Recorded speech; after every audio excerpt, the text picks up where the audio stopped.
Ja, pri inovaciji gre dejansko za platformo, ki omogoča celostno tehnično in tržno upravljanje z energetskim portfeljem. In ravno tukaj smo skupino SEE, torej skupina SEE in Collector Setup, oblikovali eno skupno zgodbo in izvedli celotno integracijo njihovega portfelja v našo platformo, da lahko potem optimalno upravljamo s temi vsemi energetskimi napravami, ki jih skupina SEE ima.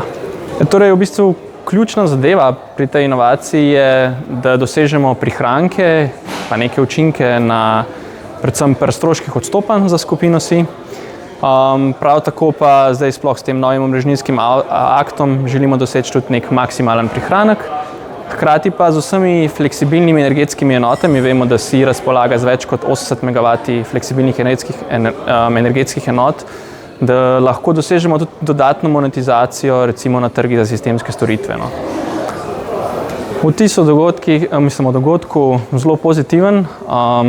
Bilo je veliko priložnosti za mreženje z določenimi ljudmi, ki jih poznam že odprej, pa smo se recimo ponovno videli, pa se kaj lepega pogovorili.